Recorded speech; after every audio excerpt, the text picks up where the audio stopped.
ಆತ್ಮಿಕ ಆಹಾರದ ಕಾರ್ಯಕ್ರಮವನ್ನು ವೀಕ್ಷಿಸುವಂಥ ವೀಕ್ಷಕರೆಲ್ಲರಿಗೂ ಕರ್ತನು ಒಡೆಯನು ಪ್ರಪಂಚ ಮೋಕ್ಷ ಪ್ರದಾತನಾದ ಯೇಸು ಕ್ರಿಸ್ತನ ನಾಮದಲ್ಲಿ ಹೃತ್ಪೂರ್ವಕ ವಂದನೆಗಳನ್ನು ತಿಳಿಸ್ತಾ ಇದ್ದೀನಿ.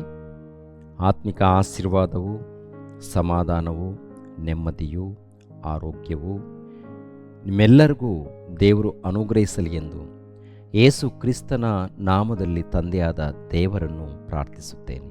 ದೇವರ ನಾಮಕ್ಕೆ ಸ್ತೋತ್ರವಾಗಲಿ. ಈ ದಿನ ಮತ್ತೊಂದು ಅಂಶವನ್ನು ಮಾತನಾಡೋದಕ್ಕೆ ಸಿದ್ಧನಾಗಿದ್ದೇನೆ. ದೇವರ ಆಜ್ಞೆಗಳನ್ನು ಪಾಲಿಸುವವರೇ ನಿಜವಾದ ಕ್ರೈಸ್ತರು. ಯೇಸು ಕ್ರಿಸ್ತರನ್ನು ಅನೇಕರು ಹಿಂಬಾಲಿಸಿ ಹೊರಟೋಗ್ತಾರೆ, ಅಂದರೆ ಯೇಸು ಕ್ರಿಸ್ತರನ್ನು ಬಿಟ್ಟು ಹೊರಟೋಗ್ತಾರೆ. ಕಾರಣ ಏನಂತ ನೋಡುವಾಗ ಯೇಸು ಕ್ರಿಸ್ತರ ಬೋಧನೆ ಅರ್ಥ ಮಾಡಿಕೊಳ್ಳದೆ ಇರುವುದೇ ಕಾರಣ. ಈಗಿನ ಕಾಲದಲ್ಲಿ ಕೂಡ ಯೇಸು ಕ್ರಿಸ್ತರನ್ನು ನಂಬಿರುವಂಥ ಕ್ರೈಸ್ತರು ಸುಮಾರು ಕೋಟ್ಯಾನುಗಟ್ಟಲೆ ಇದ್ದಾರೆ. ಪ್ರಪಂಚ ಜನಗಣತಿಯ ಪ್ರಕಾರ ನೋಡುವಾಗ ಕ್ರೈಸ್ತರ ಸಂಖ್ಯೆ ಮೊದಲನೇ ಸ್ಥಾನದಲ್ಲಿದೆ. ಆದರೆ ವಾಕ್ಯದ ಪ್ರಕಾರ ಗಮನಿಸುವಾಗ ನಿಜವಾದ ಕ್ರೈಸ್ತರು ಎಷ್ಟು ಮಂದಿ ಇದ್ದಾರೆ? ನಿಜವಾದ ಕ್ರೈಸ್ತರಂದರೆ ದೇವರ ಆಜ್ಞೆಗಳನ್ನು ಪಾಲಿಸುವವರೇ ನಿಜವಾದ ಕ್ರೈಸ್ತರು.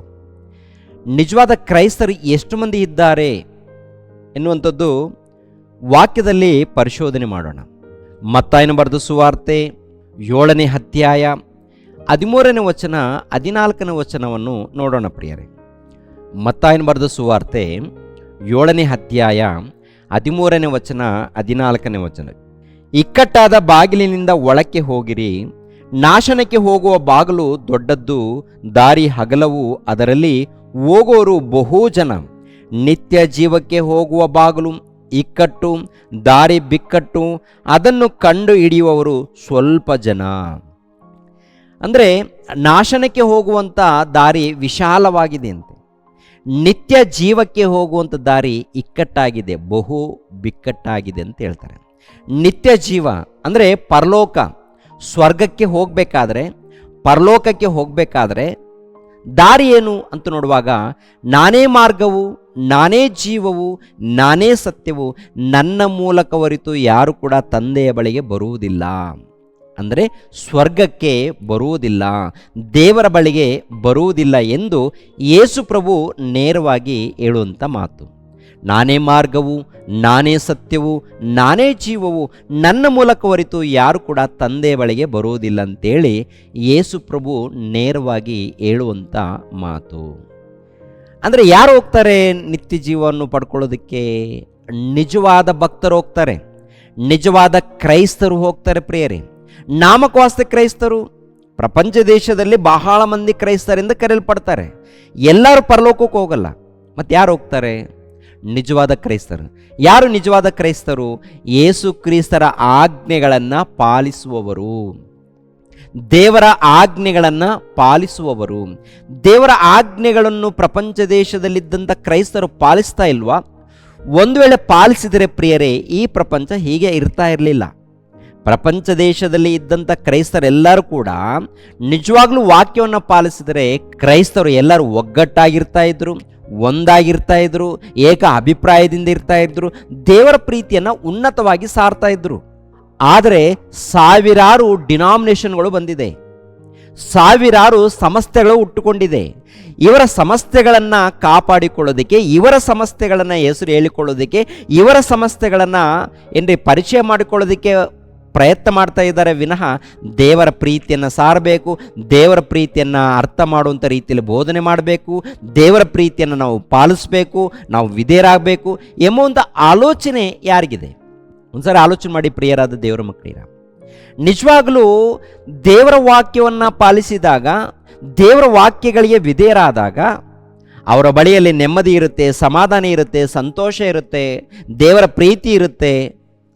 ದೇವರ ಪ್ರೀತಿಯನ್ನು ಪರಿಚಯ ಮಾಡ್ತಾರೆ ಪ್ರಿಯರೇ. ಅದಕ್ಕೆ ಗಮನಿಸಬೇಕು ಪ್ರಿಯರಾದ ದೇವರ ಮಕ್ಕಳಿರ, ನಿಜವಾದ ಕ್ರೈಸ್ತರು ದೇವರ ಆಜ್ಞೆಗಳನ್ನು ಪಾಲಿಸ್ತಾರೆ. ಒಂದು ವೇಳೆ ಪಾಲಿಸದೆ ಹೋದರೆ ಅಂಥವರನ್ನು ಕುರಿತು ಹೇಳಿರುವಂಥ ಮಾತೇನಪ್ಪ ಅಂತ ನೋಡುವಾಗ ಯೋಹಾನನು ಬರೆದ ಮೊದಲನೇ ಪತ್ರಿಕೆ 2ನೇ ಅಧ್ಯಾಯ 3ನೇ ವಚನವನ್ನು ನೋಡೋಣ. ಯೋಹಾನನು ಬರೆದ ಮೊದಲನೇ ಪತ್ರಿಕೆ 2ನೇ ಅಧ್ಯಾಯ 3ನೇ ವಚನ.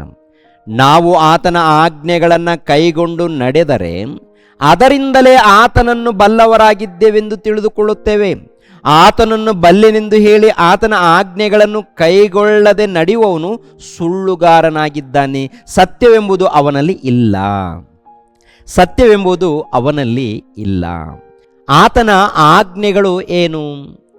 ಮೊಟ್ಟ ಮೊದಲು ಸರ್ವಲೋಕಕ್ಕೆ ಹೋಗಿ ಸುವಾರ್ತೆಯನ್ನು ಸಾರಿರಿ ಎಂಬುವಂಥದ್ದು ಯೇಸು ಕ್ರಿಸ್ತರ ಆಜ್ಞೆ.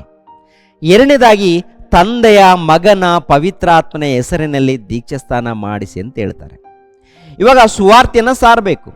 2ನೇದಾಗಿ ಯಾರು ನಂಬ್ತಾರೋ, ನಂಬಿರುವಂಥ ಭಕ್ತರು ಏನು ಮಾಡಬೇಕು? ದೀಕ್ಷಾಸ್ನಾನವನ್ನು ಪಡ್ಕೊಳ್ಬೇಕು. ಇವಾಗ ಪ್ರಪಂಚ ದೇಶದಲ್ಲಿ ಕ್ರೈಸ್ತರೆಲ್ಲರೂ ಕೂಡ ದೀಕ್ಷಾಸ್ನಾನ ಪಡ್ಕೊಂಡಿದ್ದಾರ. ಕೆಲವರು ಏನ್ರಿ ಹುಟ್ಟಿರುವಂಥ ಮಕ್ಕಳಿಗೆ ದೀಕ್ಷಾಸ್ನಾನ ಕೊಟ್ಟಿರ್ತಾರೆ. ಹುಟ್ಟಿರುವಂಥ ಮಕ್ಕಳಿಗೆ ಅಂದರೆ 8 ದಿನದಲ್ಲಿ, ಇಲ್ಲಾಂದರೆ ಒಂದು 40 ದಿನಗಳಲ್ಲಿ ಈ ಹುಟ್ಟಿರುವಂಥ ಮಕ್ಕಳು ಇರ್ತಾರಲ್ವ, ಚಿಕ್ಕ ಮಕ್ಕಳಿಗೆ ಏನ್ರಿ ನೀರಿನ ಮೂಲಕ ಅಂದರೆ ಚಿಮ್ಕಿಸಿ ದೀಕ್ಷಾಸ್ನಾನ ಅಂತ ಹೇಳಿರ್ತಾರೆ. ಅದು ವಾಕ್ಯದ ಪ್ರಕಾರ ದೀಕ್ಷಾಸ್ನಾನ ಅಂತ ನೋಡುವಾಗ ವಾಕ್ಯದ ಪ್ರಕಾರ ದೀಕ್ಷಾಸ್ನಾನ ಅಲ್ಲ. ಇವಾಗ ದೇವರು ಹೇಳ್ತಾರೆ, ಸರ್ವಲೋಕಕ್ಕೆ ಹೋಗಿ ಸುವಾರ್ತೆಯನ್ನು ಸಾರಿರಿ. ಯಾರು ತಂದೆಯಾದ ದೇವರನ್ನು, ದೈವ ಕುಮಾರನಾದಂಥ ಯೇಸು ಕ್ರಿಸ್ತನನ್ನು, ಪವಿತ್ರಾತ್ಮನನ್ನು ತಿಳಿದುಕೊಂಡು ನಂಬಿ ಪಾಪ ಕ್ಷಮಾಪಣೆ ನಿಮಿತ್ತವಾಗಿ ದೀಕ್ಷಾಸ್ನಾನ ಪಡ್ಕೊಳ್ತಾರೋ ಅವರು ದೇವರ ಮಕ್ಕಳಾಗ್ತಾರೆ. ದೇವರ ಮಕ್ಕಳಾಗಿ ಕರೆಯಲ್ಪಡ್ತಾರೆ. ವಾಕ್ಯದ ಪ್ರಕಾರ ಕೊನೆಯದಾಗಿ ಜೀವಿಸ್ತಾರೆ ನೋಡಿ, ಅವರು ನಿಜವಾದ ಕ್ರೈಸ್ತರಾಗ್ತಾರೆ. ದೇವರ ವಾಕ್ಯಗಳಿಗೆ ವಿಧೇಯರಾಗಿ ಪಾಲಿಸೋರಿದ್ದಾರೆ ನೋಡಿ ಪ್ರಿಯರೇ, ಅವರು ನಿಜವಾದ ಕ್ರೈಸ್ತರಾಗ್ತಾರೆ. ಇನ್ನು ದೀಕ್ಷಾಸ್ನಾನನೇ ಪಡ್ಕೊಂಡಿಲ್ಲ, ದೀಕ್ಷಾಸ್ನಾನವನ್ನು ಪಡ್ಕೊಳ್ಳದೆ ಹೋದರೆ, ಬ್ಯಾಪ್ಟಿಸಮ್ ಪಡ್ಕೊಳ್ಳದೆ ಹೋದರೆ ಇವರು ಕ್ರೈಸ್ತರಾಗ್ತಾರ? ವಾಕ್ಯದ ಪ್ರಕಾರ ನೀವು ಹೇಳಬೇಕು, ಕ್ರೈಸ್ತರಾಗ್ತಾರ? ಕ್ರೈಸ್ತರಾಗಲ್ಲ. ಸತ್ರೆ ಇವರಿಗೆ ನಿತ್ಯ ಜೀವ ಸಿಗುತ್ತಾ? ಸತ್ರೆ ಅಂದರೆ ಬ್ಯಾಪ್ಟಿಸಮ್ ಪಡೆದುಕೊಳ್ಳದೆ, ಅದೇ ದೀಕ್ಷಾಸ್ನಾನವನ್ನು ಪಡೆದುಕೊಳ್ಳದೆ ಒಂದು ವೇಳೆ ಸತ್ತೋದ್ರೆ ನಿತ್ಯ ಜೀವ ಸಿಗುತ್ತಾ ಪ್ರಿಯರೇ? ಪರಲೋಕಕ್ಕೆ ಹೋಗ್ತಾರ ಪ್ರಿಯರೇ? ವಾಕ್ಯದ ಪ್ರಕಾರ ಒಂದ್ಸರಿ ವಿಚಾರ ಮಾಡಿ. ವಾಕ್ಯದ ಪ್ರಕಾರ ಹೋಗಲ್ಲ. ಮತ್ತೆ ಎಲ್ಲಿಗೆ ಹೋಗ್ತಾರೆ? ಪಾತಾಳ ಲೋಕದಲ್ಲಿ ಯಾತನೆ ಪಡುವಂಥ ಒಂದು ಸ್ಥಳ ಇದೆ, ಅಲ್ಲಿಗೆ ಹೋಗ್ತಾರೆ ಪ್ರಿಯರಾದ ದೇವರ ಮಕ್ಕಳಿರ. ಇದು ಬೈಬಲ್ ಹೇಳುವಂಥದ್ದು, ನಾನು ಹೇಳುವಂಥದ್ದಲ್ಲ, ಬೈಬಲ್ ಹೇಳುವಂಥದ್ದು. ಸುಳ್ಳುಗಾರರೆಲ್ಲರೂ ಕೂಡ ಎಲ್ಲಿಗೆ ಹೋಗ್ತಾರೆ? ಸುಳ್ಳುಗಾರರು ಇಲ್ಲಿ ನೋಡಿದೀವಲ್ವಾ? ಮತ್ತೊಂದು ಸಾರಿ ವಚನ ನೋಡೋಣವಾ? ಯೋಹಾನನು ಬರೆದ ಮೊದಲನೇ ಪತ್ರಿಕೆ 2ನೇ ಅಧ್ಯಾಯ 3ನೇ ವಚನ. ನಾವು ಆತನ ಆಜ್ಞೆಗಳನ್ನು ಕೈಗೊಂಡು ನಡೆದರೆ ಅದರಿಂದಲೇ ಆತನನ್ನು ಬಲ್ಲವರಾಗಿದ್ದೇವೆಂದು ತಿಳಿದುಕೊಳ್ಳುತ್ತೇವೆ. ಆತನನ್ನು ಬಲ್ಲೆನೆಂದು ಹೇಳಿ ಅಂದರೆ ಕ್ರೈಸ್ತನಂತ ಹೇಳಿಕೊಂಡು ಆತನ ಆಜ್ಞೆಗಳನ್ನು ಕೈಗೊಳ್ಳದೆ ನಡೆಯುವವನು ಸುಳ್ಳುಗಾರನಾಗಿದ್ದಾನೆ. ಆತನ ಆಜ್ಞೆಗಳು ಬಹಳ ಇದೆ, ದೇವ್ರು ಕೊಟ್ಟಂತ ಆಜ್ಞೆಗಳಿದೆ ಅಲ್ಲ, ಆಜ್ಞೆಗಳನ್ನು ಕೈಗೊಳ್ಳದೆ ಹೋದರೆ ಸುಳ್ಳುಗಾರನು ಸತ್ತೋದ್ರೆ ಎಲ್ಲಿಗೆ ಹೋಗ್ತಾನೆ? ಅದೇ ಪ್ರಕಾರ ಪ್ರಕಟಣೆ ಗ್ರಂಥ 21ನೇ ಅಧ್ಯಾಯ 8ನೇ ವಚನ. ಆದರೆ ಹೇಡಿಗಳು, ನಂಬಿಕೆ ಇಲ್ಲದವರು, ಅಸಹ್ಯವಾದದರಲ್ಲಿ ಸೇರಿದವರು, ಕೊಲೆಗಾರರು, ಜಾರರು, ಮಾಟಗಾರರು, ವಿಗ್ರಹಾರಾಧಿಕರು, ಎಲ್ಲ ಸುಳ್ಳುಗಾರರು, ಇವರಿಗೆ ಸಿಕ್ಕುವ ಪಾಲು ಬೆಂಕಿ ಗಂಧಕಗಳು ಉರಿಯುವ ಕೆರೆಯೇ, ಅದು 2ನೇ ಮರಣವು ಎಂದು ನನಗೆ ಹೇಳಿದನು.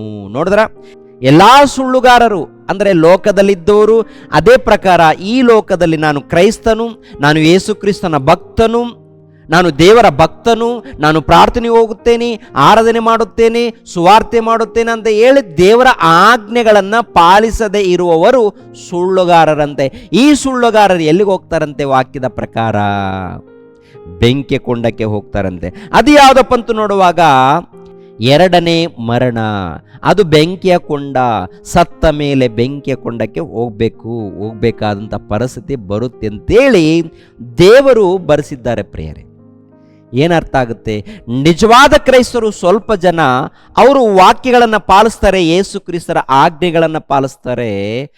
ಪಾಲಿಸಿದವರು ಒಂದು ವೇಳೆ ಸತ್ತೋದರೆ ನಿತ್ಯ ಜೀವವನ್ನು ಪಡ್ಕೊಳ್ತಾರೆ.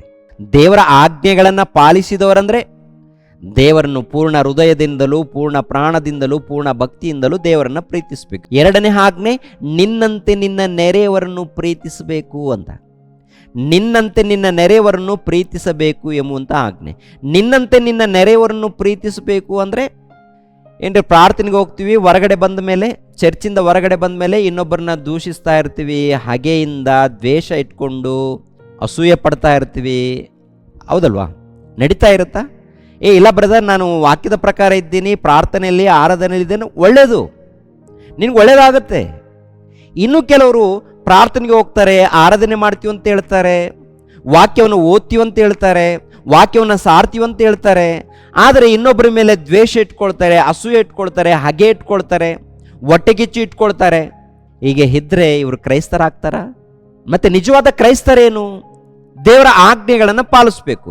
ದೇವರ ಆಜ್ಞೆಗಳಂದರೆ ಮೊದಲನೇದಾಗಿ ದೇವರಿಗೆ ನೀನು ಮಗನಾಗಬೇಕು, ದೀಕ್ಷೆ ಸ್ಥಾನ ಪಡ್ಕೊಳ್ಬೇಕು, ವಿಧೇಯನಾಗಬೇಕು, ಆಮೇಲೆ ಶತ್ರುಗಳನ್ನು ಕೂಡ ಪ್ರೀತಿಸಬೇಕು. ಹಾಗೆ ಮಾಡಬಾರ್ದು, ಹಾಗೆ ಮಾಡಂಗಿಲ್ಲ. ಆದರೆ ಇಲ್ಲಿ ಏನು ನಡೀತಾ ಇದೆಯಪ್ಪ ಅಂತ ನೋಡುವಾಗ, ನಾವು ಭಕ್ತರಂತ ಹೇಳ್ಕೊಳ್ತೀವಿ, ನಿಜವಾದ ಭಕ್ತರಂತ ಹೇಳ್ಕೊಳ್ತೀವಿ, ವಾಕ್ಯದ ಪ್ರಕಾರ ಬದುಕು ಇರಲ್ಲ. ವಾಕ್ಯದ ಪ್ರಕಾರ ನಾವು ಬದುಕದೆ ಹೋದರೆ ನಾವು ಎಲ್ಲಿಗೆ ಹೋಗ್ತೀವಿ ಪ್ರಿಯರೇ? ಸ್ವರ್ಗಕ್ಕೆ ಮಾತ್ರ ಹೋಗಲ್ಲ. ಮತ್ತು ಎಲ್ಲಿಗೆ ಹೋಗ್ತೀವಿ? ಪಾತಾಳ ಲೋಕದಲ್ಲಿ ಯಾತನೆ ಪಡುವಂಥ ಸ್ಥಳ ಇದೆ, ಅಲ್ಲಿಗೆ ಹೋಗ್ತೀವಿ. ಏನ್ರಿ, ಯೇಸು ಕ್ರಿಸ್ತ ಎರಡನೇ ಆಗದಲ್ಲಿ ಬಂದಾಗ ನಿತ್ಯ ಬೆಂಕಿಯ ಕೊಂಡಕ್ಕೆ ಹೋಗ್ತೀವಿ ಪ್ರಿಯ. ಅಲ್ಲಿ ಹೋಗಬಾರ್ದು ಅಂದರೆ ಯೇಸು ಕ್ರಿಸ್ತರ ಆಜ್ಞೆಗಳನ್ನು, ದೇವರ ಆಜ್ಞೆಗಳನ್ನು ಪಾಲಿಸ್ಬೇಕು. ಹಾಗೆ ಪಾಲಿಸಿದವರು ಯಾರಾದರೂ ಇದ್ದಾರಪ್ಪ ಅಂತ ನೋಡುವಾಗ ಅಪೋಸ್ತಲರ ಕೃತ್ಯಗಳು 2ನೇ ಅಧ್ಯಾಯ, ಅಪೋಸ್ತಲರ ಕೃತ್ಯಗಳು 2ನೇ ಅಧ್ಯಾಯ 41ನೇ ವಚನ. ಅವನ ಮಾತಿಗೆ ಒಪ್ಪಿಕೊಂಡವರು ದೀಕ್ಷಾ ಸ್ನಾನ ಮಾಡಿಸಿಕೊಂಡರು. ಆ ದಿವಸ ಸುಮಾರು 3,000 ಜನರು ಅವರಲ್ಲಿ ಸೇರಿದರು. ಇವರು ಅಪೋಸ್ತಲರ ಬೋಧನೆಯನ್ನು ಕೇಳುವುದರಲ್ಲಿಯೂ, ಸಹೋದರರ ಅನ್ಯೋನ್ಯತೆಯಲ್ಲಿಯೂ, ರೊಟ್ಟಿ ಮುರಿಯುವುದರಲ್ಲಿಯೂ, ಪ್ರಾರ್ಥನೆಗಳಲ್ಲಿಯೂ ನಿರತರಾಗಿದ್ದರು. ಎಲ್ಲರಿಗೂ ಭಯ ಉಂಟಾಯಿತು. ಇದಲ್ಲದೆ ಅನೇಕ ಅದ್ಭುತ ಕಾರ್ಯಗಳು, ಸೂಚಕ ಕಾರ್ಯಗಳು ಅಪೋಸ್ತಲರ ಕೈಯಿಂದ ನಡೆದವು. ನಂಬಿದವರೆಲ್ಲರೂ ಒಗ್ಗಟ್ಟಾಗಿದ್ದು ತಮ್ಮದೆಲ್ಲವನ್ನು ಹುದುವಾಗಿ ಅನುಭೋಗಿಸುತ್ತಾ ತಮ್ಮ ತಮ್ಮ ಚರಾಸ್ಥಿರ ಸೊತ್ತುಗಳನ್ನು ಮಾರಿ ಬಂದ ಹಣವನ್ನು ಎಲ್ಲರಿಗೂ ಅವರವರ ಅಗತ್ಯವಿದ್ದ ಹಾಗೆ ಹಂಚಿಕೊಡುತ್ತಾ ಇದ್ದರು. ಅವರು ದಿನಾಲು ಏಕ ಮನಸ್ಸಿನಿಂದ ದೇವಾಲಯದಲ್ಲಿ ಕೂಡುತ್ತಾ ಮನೆ ಮನೆಗಳಲ್ಲಿ ರೊಟ್ಟಿ ಮುರಿದು ಉಲ್ಲಾಸದಿಂದಲೂ ಸರಳ ಹೃದಯದಿಂದಲೂ ಊಟ ಮಾಡುತ್ತಾ ಇದ್ದರು. ದೇವರನ್ನು ಕೊಂಡಾಡುವವರಾಗಿಯೂ ಜನರೆಲ್ಲರ ದಯವನ್ನು ಹೊಂದಿದವರಾಗಿಯೂ ಇದ್ದರು. ಕರ್ತನು ರಕ್ಷಣೆಯ ಮಾರ್ಗದಲ್ಲಿರುವವರನ್ನು ದಿನಾಲು ಅವರ ಮಂಡಳಿಗೆ, ಅಂದರೆ ಸಭೆಗೆ ಸೇರಿಸುತ್ತಿದ್ದನು. ಇವರಿದ್ದಾರೆ, 1ನೇ ಶತಮಾನದಲ್ಲಿ ಕ್ರೈಸ್ತರೇ ಇದ್ದಾರೆ, ಭಕ್ತರಾಗಿದ್ದರು, ಯಥಾರ್ಥವಾಗಿ ನಡ್ಕೊಂಡಿದ್ದಾರೆ. ಮತ್ತು ಇವತ್ತು ನೀವು ನಾವು ನಡ್ಕೊಳ್ತಾ ಇದ್ದೀವ? ನೀವು ನಾವು ನಿಜವಾದ ಕ್ರೈಸ್ತರಾಗಿ, ದೇವರ ವಾಕ್ಯಕ್ಕೆ ವಿಧೇಯರಾಗಿ, ದೇವರ ಆಜ್ಞೆಗಳಿಗೆ ವಿಧೇಯರಾಗಿ ಭಯಭಕ್ತಿಯಿಂದ ಇದ್ದೀವ, ಅಥವಾ ನಾಮಕವಾಸ್ತು ಜೀವಿಸ್ತಾ ಇದ್ದೀವಿ? ದೇವರ ಆಜ್ಞೆಗಳಿಗೆ ವಿಧೇಯರಾಗಿ ಭಯಭಕ್ತಿಯಿಂದ ನಡ್ಕೊಂಡ್ರೆ ನಿತ್ಯ ಜೀವವನ್ನು ಪಡ್ಕೊಳ್ತೀವಿ. ಇಲ್ಲದೆ ಹೋದರೆ ಪಾತಾಳ ಲೋಕಕ್ಕೆ ಯಾತನೆ ಪಡುವಂಥ ಸ್ಥಳಕ್ಕೆ ಹೋಗ್ತೀವಿ. ಅದು ನಿಮ್ಮಿಷ್ಟ. ವಾಕ್ಯಕ್ಕೆ ವಿಧೇಯರಾಗಿ ಭಯಭಕ್ತಿಯಿಂದ ನಡ್ಕೊಳ್ತೀರಾ, ನಿತ್ಯ ಜೀವನ ಪಡ್ಕೊಳ್ತೀರಾ. ಇಲ್ಲ ಇಷ್ಟ ಬಂದಾಗಿ ನಡ್ಕೊಳ್ತೀವಿ ಅಂದರೆ ಯಾತನೆ ಪಡುವಂಥ ಸ್ಥಳ ಇದೆ, ಅದು ನಿಮಗೆ ಬಿಟ್ಟಿತ್ತು. ಓಕೆ, ಪ್ರತಿಯೊಬ್ಬರು ಧ್ಯಾನದಲ್ಲಿರಿ, ಭಕ್ತಿಯಿಂದ ಜೀವಿಸಿ, ನಿತ್ಯ ಜೀವವನ್ನು ಪಡೆದುಕೊಳ್ಳಿ. ದೇವರು ನಿಮ್ಮನ್ನು ನನ್ನನ್ನು ಆಶೀರ್ವದಿಸಲಿ. ಎಲ್ಲರೂ ತಲೆಬಾಗಿಸಿರಿ, ಪ್ರಾರ್ಥನೆ ಮಾಡಿ ನಾನು ಮುಗಿಸುತ್ತೇನೆ. ಮಹಾಪರಿಶುದ್ಧನಾದಂಥ ನಮ್ಮ ತಂದೆಯೇ, ಮಹೋನ್ನತನಾದಂಥ ನಮ್ಮ ತಂದೆಯೇ, ಅಗಮ್ಯವಾದ ಬೆಳಕಿನಲ್ಲಿ ವಾಸ ಮಾಡುವಂಥ ದೇವರೇ, ನಿಮಗೆ ಕೃತಜ್ಞತೆಗಳು, ಸ್ತೋತ್ರಗಳು ತಂದೆ. ನಿಮ್ಮ ಧ್ಯಾನದಲ್ಲಿ, ಭಕ್ತಿಯಲ್ಲಿ, ನಿಷ್ಠೆಯಿಂದ, ನಂಬಿಕೆಯಿಂದ ಜೀವಿಸುವಂತೆ ನಮ್ಮೆಲ್ಲರಿಗೂ ಸಹಾಯ ಮಾಡಿ. ನೇರ ಪ್ರಸಾರವನ್ನು ವೀಕ್ಷಿಸುವಂಥ ಎಲ್ಲ ವೀಕ್ಷಕರನ್ನು, ಆತ್ಮೀಯರನ್ನು ಆಶೀರ್ವದಿಸಿ, ನೆಮ್ಮದಿಯನ್ನು, ಶಾಂತಿ, ಸಮಾಧಾನವನ್ನು ಪ್ರತಿ ಕುಟುಂಬಕ್ಕೆ ಅನುಗ್ರಹಿಸಿ. ಯೇಸು ಪವಿತ್ರ ನಾಮದಲ್ಲಿ ಬೇಡಿ ಹೊಂದಿದ್ದೇವಪ್ಪ ತಂದೆಯೇ, ಆಮೇನ್. ಎಲ್ಲರಿಗೂ ವಂದನೆಗಳು.